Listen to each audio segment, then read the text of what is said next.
Welcome to the Arrington Gavin Show. Real talk, big opinions, and fearless conversations. From the front lines of politics to the latest in pop culture. From breaking sports headlines to the stories that move the world. Nothing's off limits, and nobody's holding back. Arrington Gavin is here to break it down, build it up, and keep it all the way real. So turn it up, lean in, and let's get into it. This is the Arrington Gavin Show.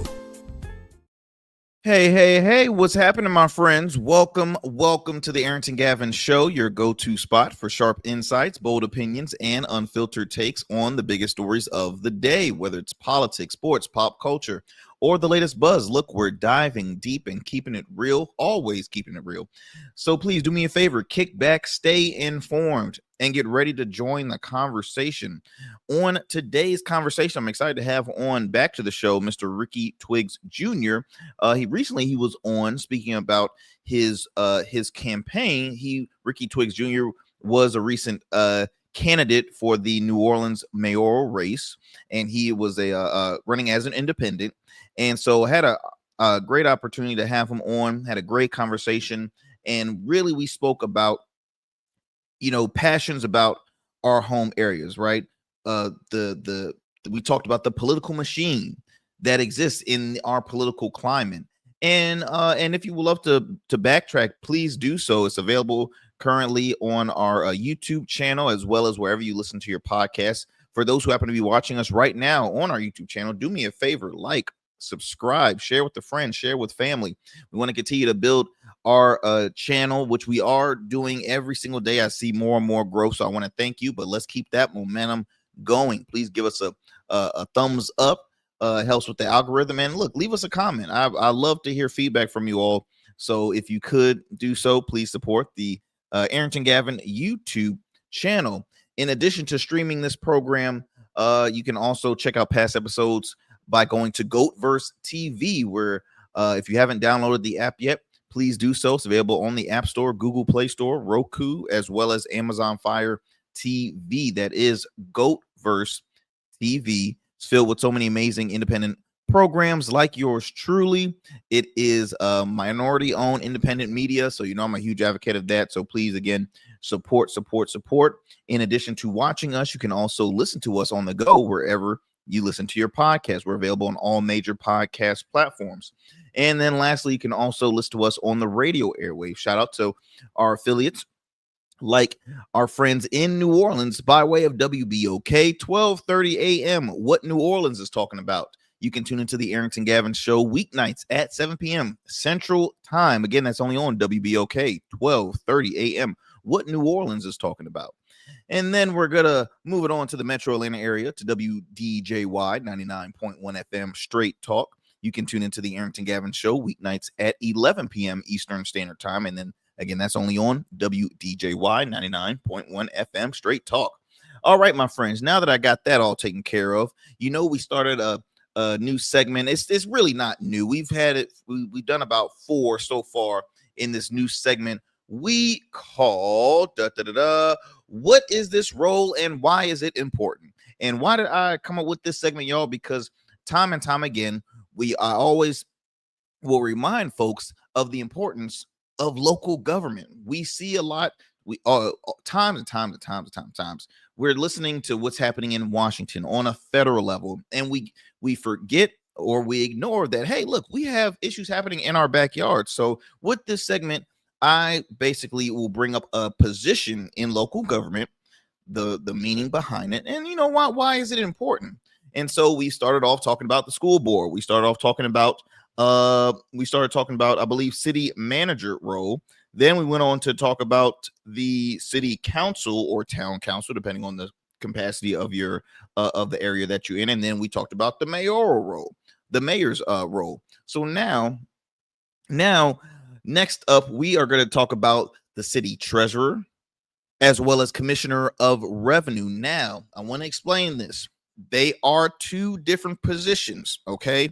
I repeat, these are 2 different positions. Now, they happen to they both deal with money, right? Collects local taxes, managing financial records. They are different. So let me go ahead and break it down for you. So now the city treasurer's main role is collecting safeguarding and making payments. Okay, it handles the city's money. Now, key responsibilities like managing city bank accounts and investment, collects and deposits city funds like taxes, fees, permits, issues refunds, and disbursements as authorized. So that's all under the role of a city treasurer. Yes, city treasurer is an elected position, so it's up to the people to elect their city treasurer. We have that going on in my hometown of Chesapeake, Virginia. Then next, I want to bring on the Commissioner of Revenue. All right. Commissioner of Revenue is the city's chief tax assessor. All right. They determine how much you owe. Key responsibilities: assesses and values properties for taxation, administers business licenses and taxes. They oversee personal property taxes like your vehicles. All right. Now, I know in some states there is no property tax, but here in the Commonwealth of Virginia, yeah, we got that. And then lastly, I want to also mention that one of their key responsibilities, they provide data to treasurer for billing and collection. So the city treasurer and the commissioner of revenue, they work as a team, very, very, very close knit, because again, they're handling the money. That's a big deal. That is a major deal. Both elected positions. Shout out to a dear friend of mine, Miss Tiffany Boyle. She is the commissioner of revenue for the city of Newport News. He's been on this program a few times, and so again, get in contact, have an understanding on your local elected officials by visiting. You can look up your local city. Usually it's your city.gov, and then you will see exactly the positions that they hold, how long they've been in here, what are some of their plans. It also keeps you up to speed on, hey, when they're having town halls or forums, because I share time and time again on this program, we have to keep our elected officials accountable, regardless if you dislike them or you don't, or you like them and you're like, I don't worry about it. I trust in that. No. We have to do our part and keep them accountable. We got them elected. They made us promises. Now we have to make sure that they keep those promises going. So again, my friends, that is one of our newest segments, and it is called "What is the Role and Why is it Important?" You're welcome. So look, let's hear it and go. We're going to do a quick commercial break. When we come back, I'll be bringing on a friend of the show, Mr. Ricky Twiggs Jr., again, former candidate for mayor for the city of New Orleans. And we're just going to, catch up with Ricky, see how's everything going. So, my friends, do not go anywhere. You're listening to the Arrington Gavin Show. We'll be right back after these commercial breaks. Every man has a story to tell. Your ambitions, your achievements, your legacy. Your suit should reflect that story, crafted precisely, designed for impact, and tailored exclusively for you. We work with only the finest fabrics, luxurious wools, silk, linen, and blends from world-renowned mills in Italy, the UK, and India.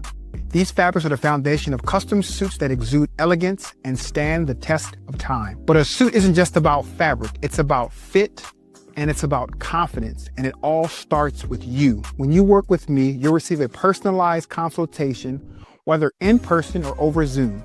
Together, we'll explore your vision and discuss your needs, and we're going to bring your ideas to life. My journey as a designer includes apprenticing under New York-based designer Clavon Leonard, showcasing collections at New York Fashion Week, Algeria Fashion Week, and the prestigious Baltimore Met Gala. That experience is what we bring to every suit we create, from weddings to corporate events and everything in between. We specialize in crafting one-of-a-kind suits for life's most significant moments. Dapper Luke has been recognized as one of Baltimore's best menswear in 2023, and I was honored to be one of the 10 designers selected for the prestigious Baltimore Met Gala. With over 900 satisfied clients, we proudly serve Virginia Beach and Baltimore, bringing world-class designs to these incredible communities. We don't just make suits, we craft confidence. Your suit will fit your body, your style, and it will tell your story. Book your free online personal consultation today. Visit www.dapperluke.com. What's up, y'all? Welcome to And we still in traffic. Don't look familiar, do I? Not in this seat. Hey, what's that you listening to? Here to host today. Hey, turn it up. With me? Yeah, that's that new Gold Verse app. I got you. So y'all want to know where the goats are? They're off on the sidelines. Looking for fresh, relevant content wherever you go? What was the name of that he said? Introducing GoatVerse TV. Gold Verse, that's what it's called. The free streaming app that brings you the best podcasts, current events, and thought-provoking opinions all in one place. Download it now from the Apple Store or Play Store. In goats, we trust. Become a man of distinction with Rugged Evolution Beard Care. Order our scented beard oils and beard balms to help you maintain and grow the perfect beard. Order today. Try our men's care products like the full body exfoliating cleansing bars, body wash, smooth stash, and more. Log on to our website or download our app to place your orders. Rugged Evolution Beard Care. We're your luxury but affordable men's care line. And remember, Rugged is the new smooth. All right, my friends, welcome back. Welcome back to the Arrington Gavin Show. I am your friend, your homie, Arrington Gavin. Again, thank you so much, as always, for taking 1 hour of your time to tune into the Arrington Gavin Show, bringing you another great conversation as I do on a normal basis. We bring on interesting and influential folks like my buddy, Mr. Ricky Twiggs Jr., back on the program. As you all know, the last time Ricky Twiggs was on here, he was running for mayor of New Orleans, running for mayor of the city of New Orleans. He ran as an independent. Outside of that, he is an award-winning psychotherapist, and again, hometown guy of New Orleans. So I'm excited to get his to catch up, see how everything is going, and yeah, we're gonna hear from him himself, Mr. Ricky Twiggs Jr. So without further ado, let me go ahead and bring on our special guest, Mr. Ricky Twiggs Jr. Ricky, how you doing, sir? I'm doing well, Arrington. How are you? Man, I cannot complain. I'm doing great. Look, it's great having you back on again. Welcome back. Look, first and foremost, I wanna ask you. Look, the results, you came up a bit short on the election, but just if you don't mind sharing with the audience, man, how was in your mind the experience? Because this was the first time you ran for for mayor, right? This was your your foot in in politics, man. And you were I believe you were the youngest candidate in that race. Yes. You were very engaged, right? I felt like, if I scroll down your social media, you were everywhere when it came to public forums, town halls. You wanted to make sure that people knew who you were.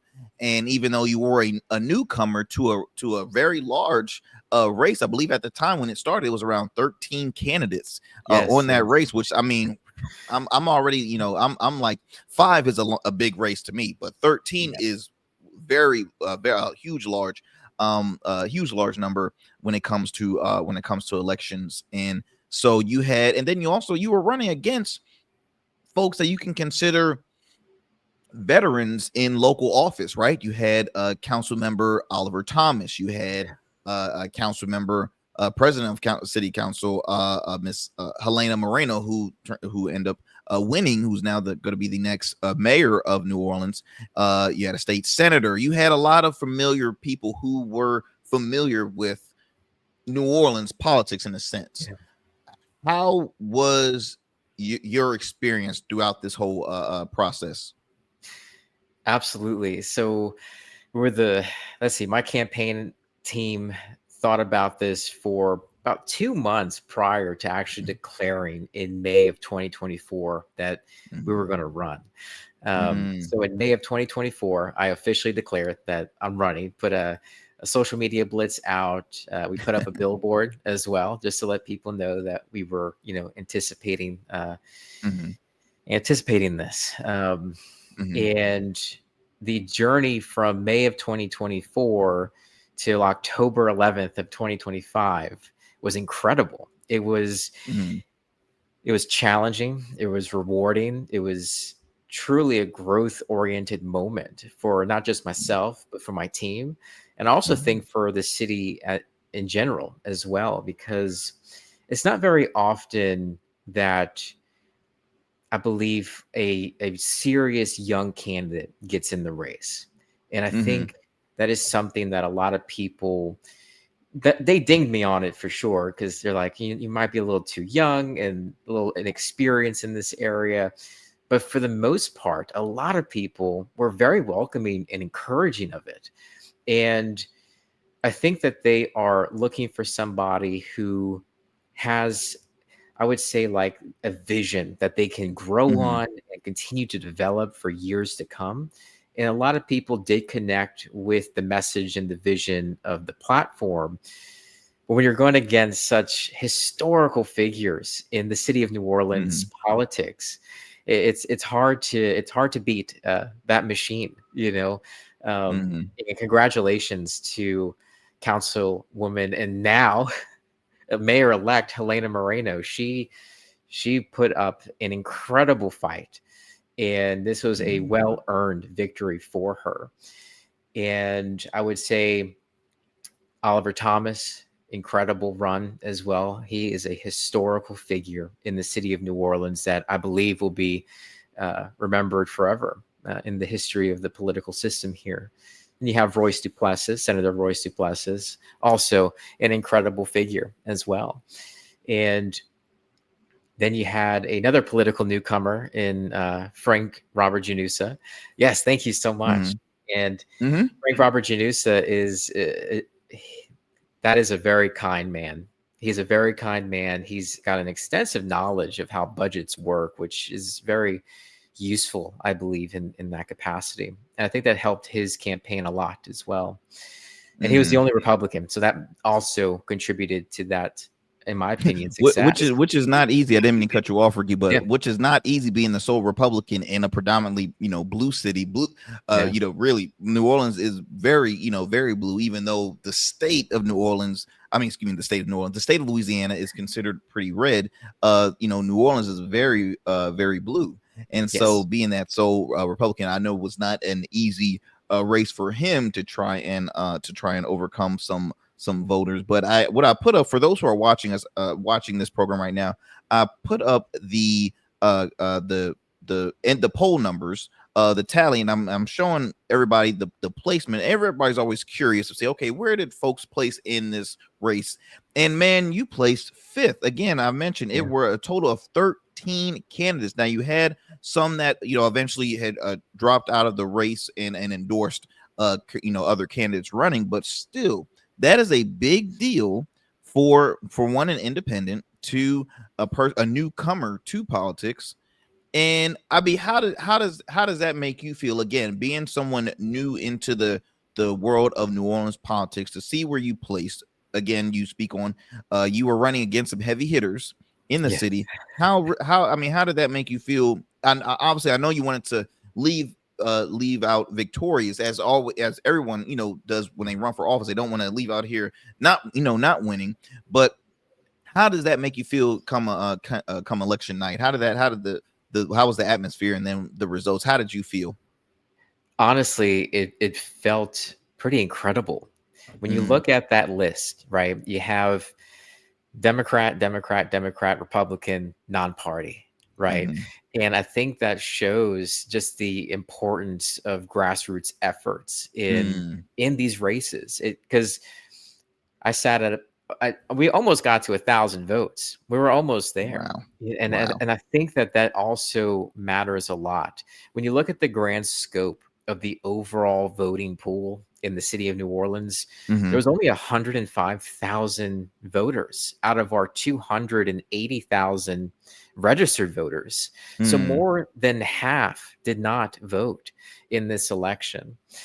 And I believe a lot of that has to do with maybe some voter apathy in general to the system, right? But I believe that we have to have people that are separate from political parties to make people excited again in relationship to politics. And what I would also say is that in this race, when you look at the precinct numbers and you break them all down from district to district, Helena Moreno's support is undeniable. Yeah, it is undeniable. She was definitely the front runner completely throughout this entire election cycle and race. She won almost every precinct. That was probably, in my opinion, one of the best campaigns I have ever witnessed unfold. And I'm just thankful to be part of that historical moment. So now when people look back on the history books, there we are. The Twiggs. You're absolutely right, because Helena Moreno, Councilwoman Helena Moreno, newly elected mayor for the city of New Orleans is the first Latina Yes. that has been elected. So again, you Yep. mentioned history. I mean, though that's history across the board in that Yes. race. And I want to kind of backtrack when you had mentioned about voting turnout wasn't as prominent as it should have been. It should have been a lot more. That number should have been a larger number, which we catch that just in our current political climate. I believe everywhere. I think everywhere the voting turnout is always going to be a challenge to try and build up again, right? That trust factor between local office and the community, especially, and not trying to speak too much on this issue, but you have your current mayor who was facing some serious charges, a total of 18, been indicted on a total of 18 counts. This is not the first time we've seen or heard of a sitting mayor in the city that has that has gotten some trouble. And so again, you go back to that voter empathy. Do you see that being a huge issue of when you come across, okay, boom, somebody that the community put their trust and faith in, and doing, again, these are allegations. I'm not, this is still an ongoing case, but when you even see when you read the headline, it's like, oh, what now? I mean, is that, would you agree as far as that could affect the turnout during election time? 100%. 100%. And I think another part of it is that there's not a lot of I would say voter engagement at all. Mm-hmm. And what I mean by that is we ran across at least 10 people on election day that had no clue it was election day.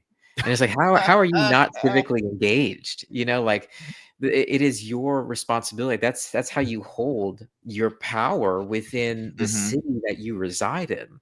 And so many people, again, at least 10 people that we ran across had no idea that this was voter day.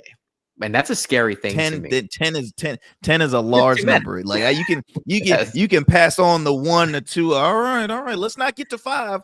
10. Yeah. Oh my gosh. I mean, that happens here. That happens in my home state of Virginia. I mean, it really frustrates you because sometimes, and I try to be very sincere to the community, being that, hey, look, do we give the full blame to residents, or is that also, say, a L from the elected officials? Like, what are some ways to stay engaged with the community, right?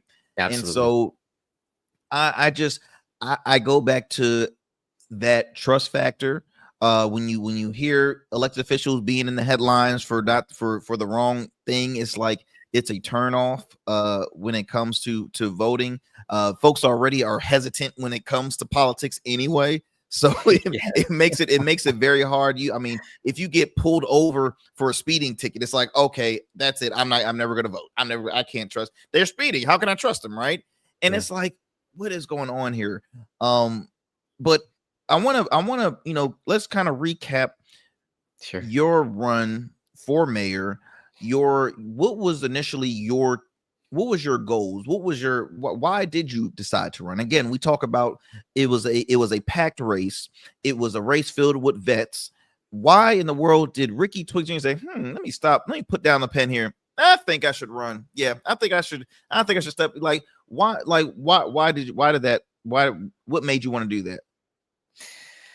The biggest thing there was two big things that I think are really important to highlight. The first one is that the mental health care in the city of New Orleans is just not up to par with what I believe is one of the greatest disparities of care to citizen that probably the U.S. has right now. So we've endured Hurricane Katrina. We've endured so much in relation to other storms. COVID-19 was incredibly detrimental to our communities. And where is our care? So let me back that up really quick. So Hurricane Katrina was an incredibly devastating storm to the city of New Orleans. Mhm. It impacted our hospital system dramatically to where our public hospitals became privatized. And so our Mhm. citizens became viewed more as billable resources as opposed to people in general with human dignity, right? And we saw that just across the medical care field, just everywhere, where these public entities were now being switched over Mhm. to private. These nonprofits were struggling to survive, and many of them closed. Then you have Governor Bobby Jindal, that entered shortly after that historical moment in the city, and he wound up cutting a lot of hospital programs again across the state, and it greatly impacted our city. Mhm. So we lost the New Orleans Adolescent Hospital in the New Orleans East. We started noticing that there were practically the desert of mental health care in this city became really apparent. And then on top of that, Wow. after experiencing all of these, Hurricane Katrina, a recession, all of these things happening just simultaneously, and then the closure of these hospital systems, Mhm. that's when you began to notice an influx in crime. That's when you began to notice an influx in unhoused problems. That's when you began to notice an influx in people that were leaving the city because they didn't have the care that they needed. And that continued. And then you have, again, COVID-19 that happens. Then you Yeah. have a terrorist attack that happens earlier this year. And there's plenty of other incidents that have happened since then. But where is the trauma care? Why do we not have a dedicated mental health hospital for teenagers, for young kids, even for young adults? Why don't we Mhm. have enough crisis hospitals? Like we don't have any of our mental health infrastructure built out. And thankfully, through some incredible individuals such as Dan Foreman and Chris Copeland that opened NOLA Detox in Mhm. Algiers. I was lucky enough to help Dr. Terry Lane and his wife Tina Lane out in New Orleans East during COVID-19 start the first Black-owned addiction hospital in the city of New Orleans at the New Orleans Adolescent Hospital that was closed under Bobby Jindal. But that's addiction, right? And when it came to kids, there was a massive gap in care, and there still is a massive gap in care. We have Children's Hospital and we have River Oaks, but they only have maybe 50 or 60 beds combined.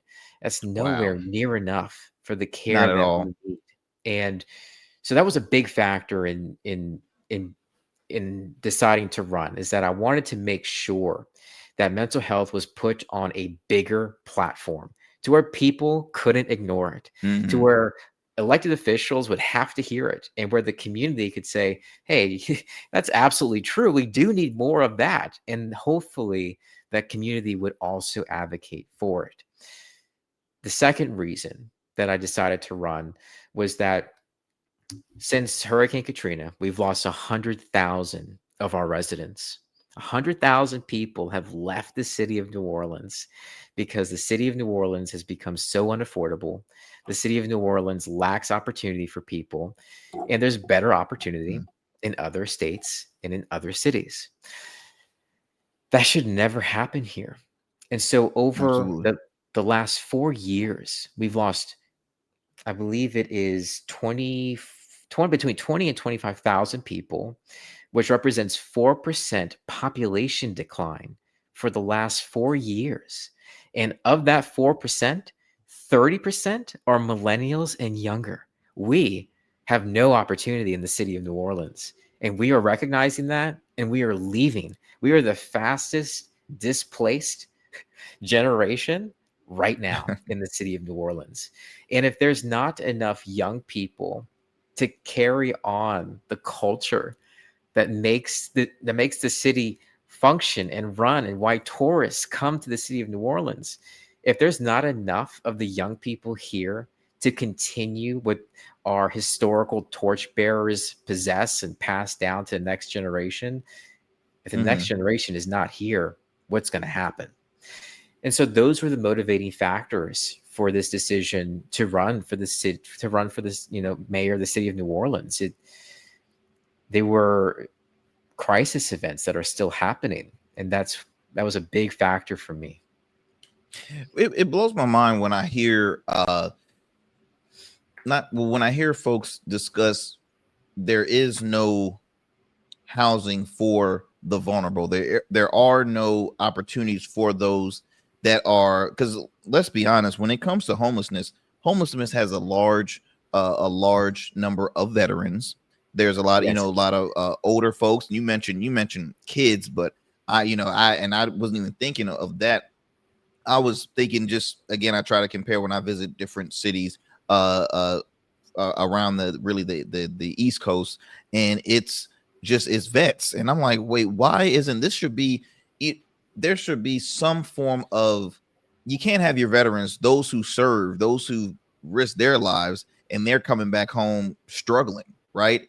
And then on top of that, it's just the climate that we're in. You have folks that are losing health care. You have workers that are just, it's too much that can cause, again, a larger homeless rate scale. And so it's very, very sad that we continue to recycle these conversations, because it's like, okay, what has been done? You mentioned Katrina. Katrina was what, 20 years, 19 years ago? 20. Right. This Yeah. is the 20th anniversary. 20th anniversary. So it's like, okay, New Orleans, to my knowledge, is still, hasn't fully rebuilt after Katrina, and that's unfortunate. What are you hoping, Ricky, that what this new, you have some new faces in council, you have a new mayor that has been elected. What is going to be your role now that, hey, look, the race is over?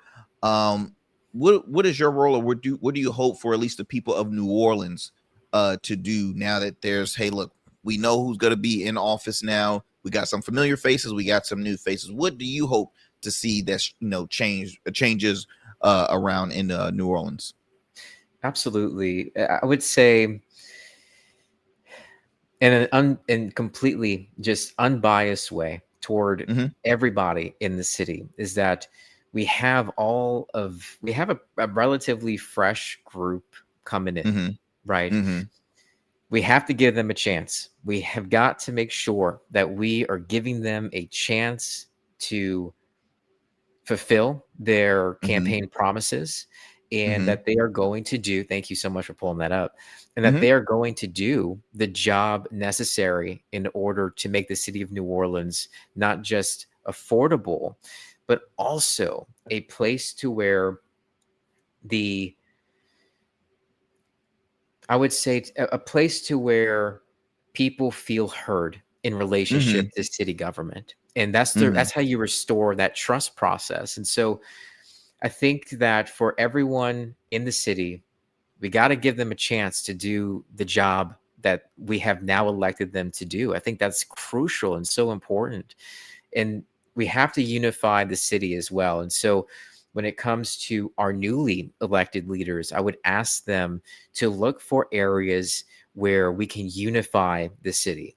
I believe mental health is one of those clear areas to unify the city in a way that hasn't really been done before in recent years. And it's a topic that every community brings up. Every single neighborhood has brought this topic up. It is a unifying factor.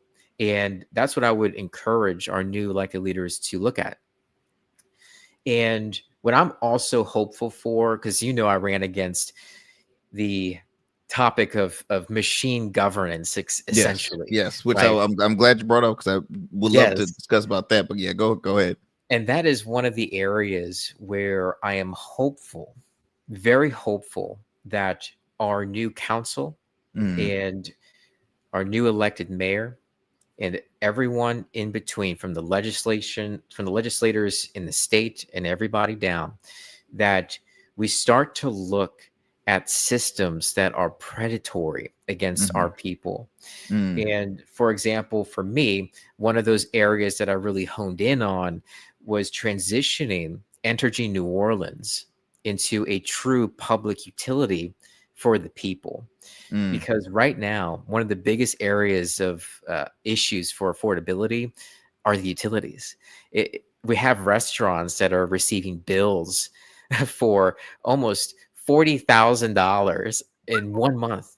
Wow. I said, these things are not conducive to making people want to stay here. I was just about to say I'm a little more vulgar. I'm like, it's just not sexy. That's not a sexy price. That's not gonna keep that's not gonna keep me staying. That's gonna get me. I gotta get out of here. That's exactly right. And so I am very hopeful that the new council, our new mayor, will look at these utilities and hopefully be able to wrangle them in a way that really has not happened.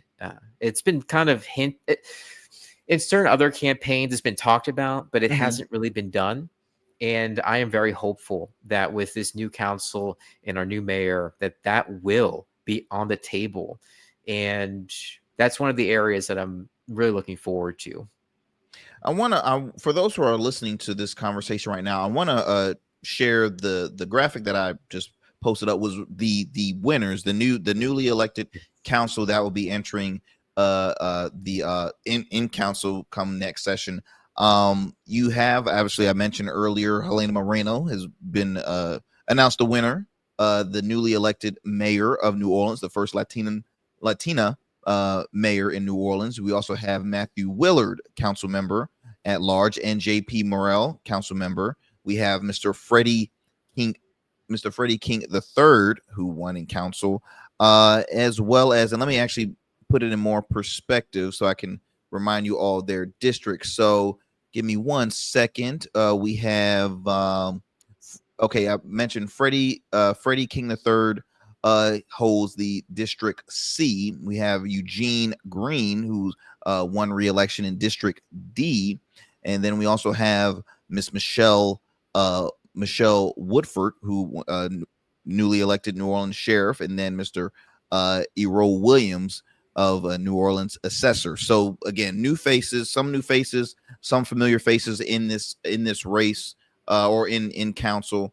So again, remember those names because you do want to keep your elected officials accountable of when there's issues happening in the city. As I'm talking with Mr. Ricky Twiggs Jr., issues that are currently happening in New Orleans that have been in New Orleans for quite some time. Hopefully we can start seeing some changes there because you do not want to see the number of people leaving New Orleans. Because again, New Orleans has such rich history. It breaks my heart when I see premier cities like New Orleans. And I mean, I'll bring another example. Like there was moments where Detroit was like that city people wanted to go to, or I don't know. I'm trying to think of some more cities, but there were areas where it's like, okay, we're traveling from across the world just to go here because we hear so much great things. You hear the same great things in New Orleans. I mean, the food, the culture, the events, the music. I mean, it's so much. I've shared time and time again. I've been in New Orleans a few times. I have a blast every time I attend. I have some friends out there as well. And there's never a time where I'm like, oh, I didn't want to like come back home. I'm like, can I stay a little longer? Like that's how New Orleans makes me feel, right?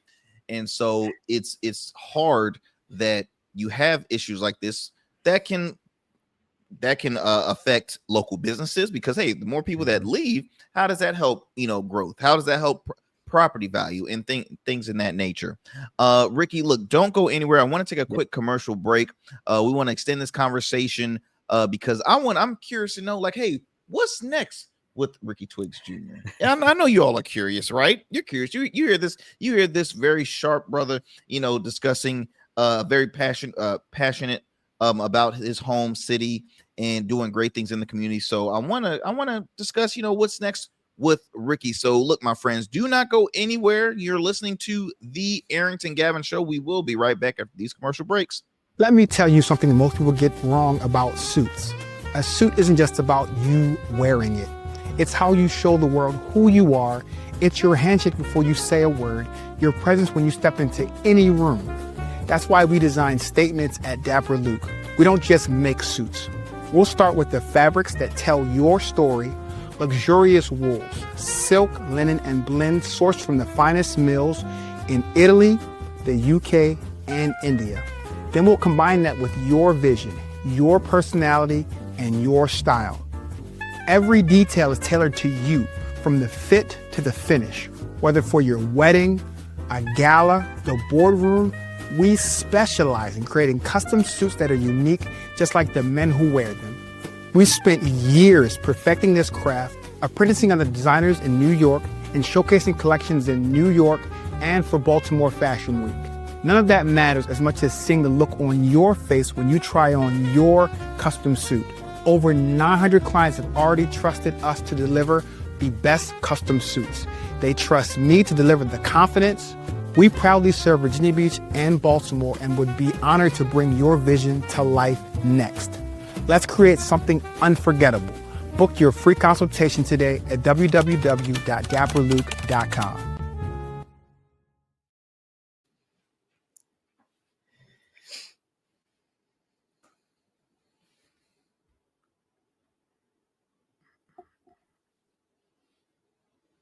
Okay, my friends, had a little bit of technical difficulties there. Look, welcome back. Welcome back to the Arrington Gavin show. I am joining with Mr. Ricky Twiggs Jr. He was a former mayoral candidate for the city of New Orleans, ran to be the next mayor in New Orleans. And we just wanted to catch up with him on what's happening currently and what's next for Ricky. So we've had a great conversation discussing his initial run for mayor, and again, what he hopes to see done by this newly elected bunch of individuals that will be entering in the in the leadership roles. They're going to be held, not just leadership roles. Let me rephrase it. They're going to be held in those accountable roles. Let's rephrase that. They're going to be held to a high standard by the people of New Orleans.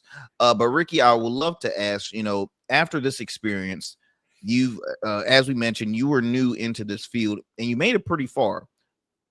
Is this a one and done thing for you, or do you hope to possibly stay involved in the scene, stay in front of continue to stay in front of the faces of many that had voted to see you in that mayoral seat? What's next for Ricky Twiggs? We're certainly not done. The work has to continue in some capacity, in some shape, and in some form. So as of right now, I'm going to take a small hiatus, catch my breath, get the body back where it needs to be, get the mind decompress, and then we will hit the ground in some capacity. Not sure what that capacity is yet. There are many areas that we have campaigned in, many of, I would say, some of the most important conversations that we will still be involved in throughout the city of New Orleans.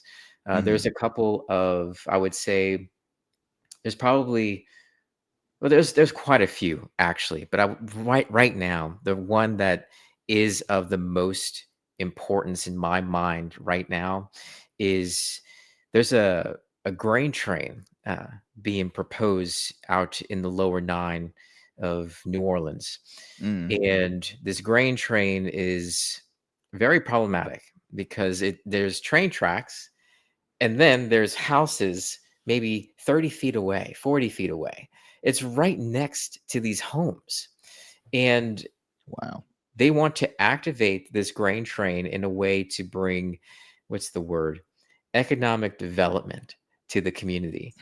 And it's something that the community has championed against. They do not want this there because they're expected to lose $15 million plus of property value by having this train activated, because who wants to live right next to a moving train that is carrying respiratory damaging materials?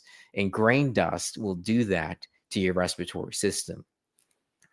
You have kids that play outside. You have families that have been there that rebuilt after Hurricane Katrina. This is no way to treat our neighbors. And if we're going to get serious about preservation of our culture, and if we are going to want to stop the displacement from happening, we've got to make sure that our most vulnerable neighborhoods are not put on the chopping block for economic development that they will never see. They said we're going to stimulate the economy and bring jobs, and this is I believe Sunrise Foods International, along with Pork Nola. Sunrise Mhm. has said, we're going to bring plenty of jobs to the city of New Orleans. They're only projected, but see that's the soundbite, right? We're going to bring jobs. Well, how many jobs are you Yeah. actually going to bring? Take a guess, Arrington. Just guess. How many jobs do you I think this would bring? I would this bring I'm a say 100,000 jobs. It's a lot of jobs. I know Not that is a quite. lot of I'll give jobs. you one more I know. guess. One more Okay, guess. I'm gonna say 50 jobs. No. 17. Hire 17 17 jobs out of how 17 jobs. And they and only see have, as of right now, they only have discussed 3. And those 3 jobs are not guaranteed to the community that they're going to be ripping this train through and reactivating this train through. It is an absolute absurdity that we are even having this debate with these industries that have chosen to target a vulnerable population of people in order to bring in as much profit to their pockets as well as steal from the people that live there. They're going to steal those people's peace of mind. They're going to steal those people's property, and they're going to continue to steal those people's health. And how dare we even entertain this? it's unfortunate because we hear a lot this economic development that's like a common term that's used in politics in office. And again, this is why I use this platform to inform our listeners, again, really listening to details when it comes to local office, local politics, things in that nature, because again, they bring the headline or the sound bite, Yes. economic development. They're like, oh, that's great. That's all they hear, and they keep on walking. But Yep. yet, if they actually read the fine print and can see, wait, this is gonna be where? This is gonna be who? Where? And if they say, hey, this will make a profit for you, but again, in reality, what does it benefit? It does not. For one, you're taking property value away from my home that I've paid my hard-earned money for, that I would love to either pass down or sell and make a profit of. And then you're telling me that, okay, there's harsh chemicals that could possibly be in my air around my, it's very, very unfortunate that this continues to be. And I guess this kind of sways to your political machine, Yes. that you brought up the last time we were here, because there's folks that will care more about the money than care about the people that got them into that position. And it's very, very, very unfortunate. Absolutely. And those are that right there is what ignites my spirit, right? Because it goes back to what Mhm. started the campaign: vulnerable populations Mhm. not being taken care of and not having an Mhm. equal voice at the table where decisions are being made by people that have never been in those communities, and they can just make a decision and it won't impact their life whatsoever, but it Yep. will impact the people who live in those communities' lives. And they need to have a voice at that table. Absolutely. And Now, oh, I'm yeah, sorry. Go ahead, Ricky. no, you're No, good. Go go ahead. ahead. Now, But I was just gonna say, now, how do you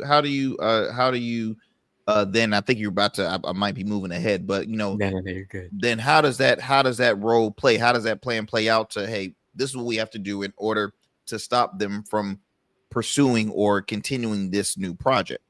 Absolutely. There's a great grassroots growing organization in the lower 9 and beyond. The lower 9 has supporters coming out everywhere to help offset this project. And the project, the grassroots movement, is called Stop the Grain Train. I believe that is their website actually, or Stop the Grain Train, and stopthegraintrain.com. I think that's the website. And it is important. And this is how communities fight for their survival. And that is something that I want to make sure that we use platforms like this, for example, your show, and public platforms, whether that be going to city council meetings and bringing this up over and over and over again, or whether this means recruiting attorneys and lawyers or even other potential stakeholders to stop this from occurring. That's what I believe is the next process in this, is to continue the advocacy work that essentially this campaign really was. This was a massive advocacy network that I was trying to build for mental health throughout the city of New Orleans. And I believe that there is a good amount of attention on me right now, and where I am going to go, or what I'm going to do next. And I want to use my voice to help, again, communities that don't have a voice at the table and that are most vulnerable to be harmed by various industries, including politics. There's and you know what? There always has to be folks that, again, care about the community, that has to speak truth to power. And you know, the city of New Orleans is very fortunate to have individuals, you know, like you. And I guess I got to brag about, because hey, you're a millennial, I'm a millennial. Yes. And so it's something about, I guess, us millennials, where it's like, okay, if we see something, we do need, we can't hold back. It's like, regardless if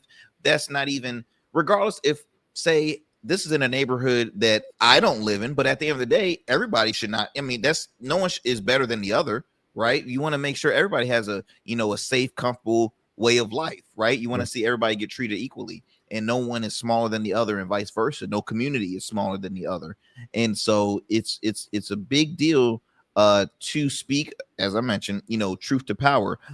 Ricky, I do want to have you, because I'm looking at my time here. It just in case, I'm just curious on some of these questions, because we've discussed so much about local politics in the city of New Orleans. But obviously it still is a big election season, a crazy political cycle that we're living in currently.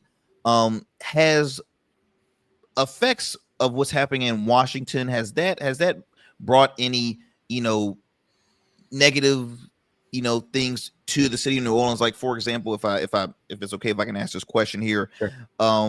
Did the federal policies during this current administration affect funding for infrastructure projects in New Orleans, such as flooding protection and road improvement? Because I know flooding and road construction is a big deal still in New Orleans. Have you seen or heard, or any effects of that in New Orleans? I would say not as of yet, but it could happen. We got very lucky that no major storm came by whatsoever, because then we would have really known what was going to happen in relationship to federal support, FEMA support, those types of things. We got very lucky, I believe. And when it comes to what's occurring in DC, yes, it will have ramifications on Louisiana, on the city of New Orleans, because we are one of the poorest states in the nation. And those cuts to, whether it be SNAP, Medicaid, Medicare, or whether it be the end of tax credits for people that are using the Affordable Care Act's website, those things matter. People can barely afford to pay their utility bills. They can barely afford insurance. They can barely afford property taxes. They can barely afford food. It adds up. And so 100%, anything that occurs in DC is going to have ramifications all the way down to the city of New Orleans. And within our state in particular, with it being so poverty, it's just everywhere. That being one of the poorest states in the nation, it is going to have a detrimental impact on us. And to be honest with you, I think that this is where the newly elected mayor, Helena Moreno, has a real chance to show exactly how in tuned she is with politics in general, because she is very in tune with politics. And now she gets to display it on not just a city platform, but a state platform, potentially a national platform, in how she manages these types of crises. And I honestly believe she could be the leader of our time. And I don't say that lightly. I say that because I was on the campaign trail with her. I have seen her interact with individuals that were both Democrat, Republican, and everybody in between, and how she managed that. It was very impressive. I have a lot of hope that we are in very good hands with her. And again, I believe she could very well be the leader of our time in the city of New Orleans. Well, I know the city of New Orleans is happy to hear that, right? Coming from an opponent of hers, saying those, kind words and respectful words that you had just spoken. So I believe, I think at the end of the day, we're all praying for whoever is elected, right? We want to see them win. We want to see them do good, because a win for them is a win for the city, right? That's right. A failure, a failure for them is a failure for the city. So you want to see that individual do great, and you want to see them again. I always say you want to see them answer to those questions that everybody is always asking, right? The promises that were met during the election season, they want to see that happen. I hate to always be the bearer of bad news, but one thing that's a pet peeve of mine is that when it's election season, at the end of the day, folks are pitching a brand to the voters because they're trying to get votes, right? They're trying to not not that's in a disrespectful way, because again, you ran for office as well, but the goal is to get votes, earn the trust, and to win the granddaddy of them all, the general election. So it's like, it's easier to play the salesman, but then once you're in that role, it's like, okay, what's next? Now again, Helena Moreno was already in office, so she was pretty in close proximity of what's happening. Issue, not too new. So again, I hear nothing but solid things about Councilwoman Moreno. I believe she will do great. Again, it's always great to see growth in the United States, but also in the city of New Orleans. But again, I repeat, the first elected Latina mayor for New Orleans, which is huge growth for the city. And let's hope that goes great. But I got about 60 seconds with Mr. Ricky here. Ricky, how can folks continue to follow up with you?